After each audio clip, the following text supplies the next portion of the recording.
Now this is the old Caswell County Historical Courthouse.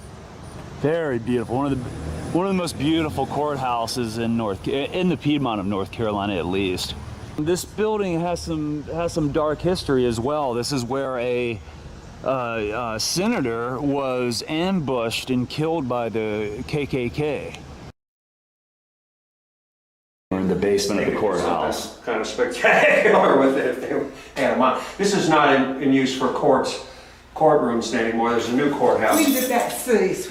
Well, I think, I don't know exactly if it was in the late 90s or 90s. Yeah, that new courthouse was The built. new courthouse was built and operational prior to '76. Oh, that long? I used to work for a public Okay. accounting firm when I graduated from college. My first job was in Virginia. Right. My first audit, I You're went probably on. right, because it was Well, the built and first audit operated I in went on, '85 when I. Excuse me, y'all. The first audit I went on was the Caswell County. Open those, so they unlock it. The stairwells are locked at the bottom, and look at the architecture. Yeah. Great woodwork. This is Italian revival. Here, I'll look at the other one. This is used as a storage. Who is it? It looks like Bob Blackman. That's what I thought. Yeah, that's what. It is Bob Blackman. Is it? Wooden post. Excuse me, I'm so sorry, ma'am. Sorry. That thing, it goes up to the cupola. Well, he was a judge, prominent judge. It's gorgeous. So sorry. Oh, excuse me, let me get up. Yeah. This is good architecture. Yeah, that is awesome. Renaissance revival, Italian.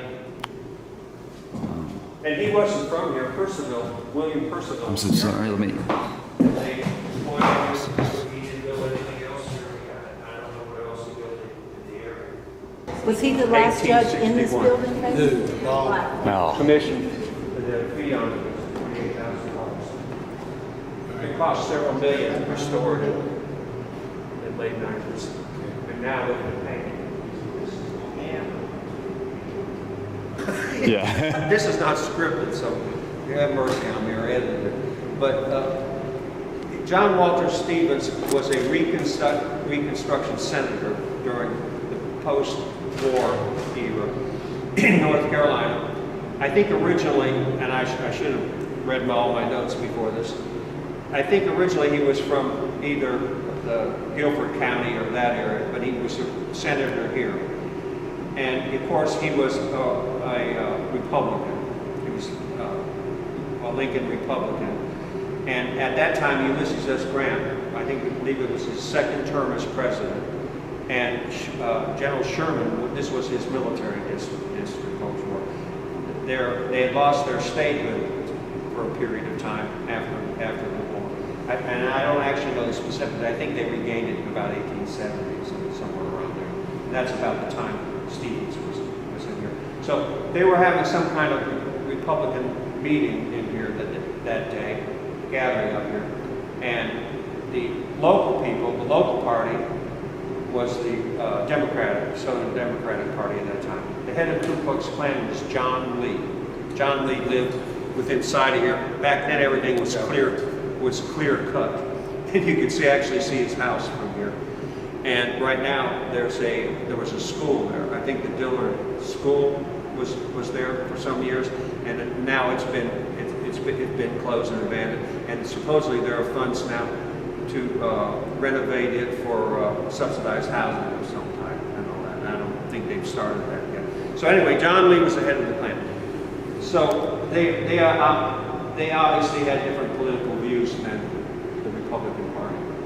And so Chicken Stevens was at this meeting, and they came down and they got him out of the meeting, someone did, and got him down in his office. I'll briefly show you his office downstairs, because they're actually working, and it's part of it was 2 rooms that was cut in half now, and one half is a luncheon room for the county people, workers down there, and the other half is an office, so they were in the office working when I just came through.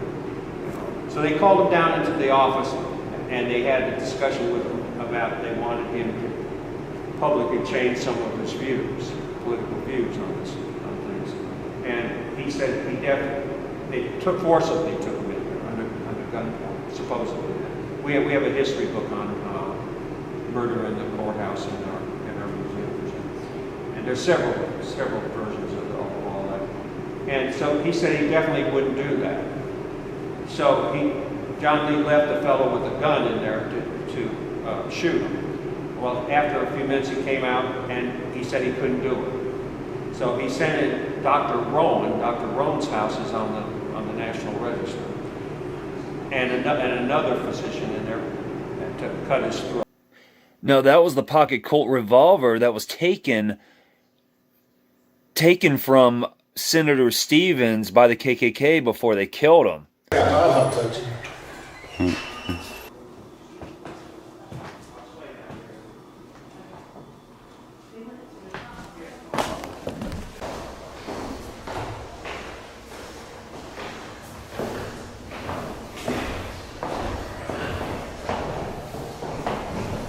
Yeah. But here it is. Soldier. He was a soldier in the Confederate Army. So this was John Walter Stevens. He was a Reconstruction Republican senator from North Carolina.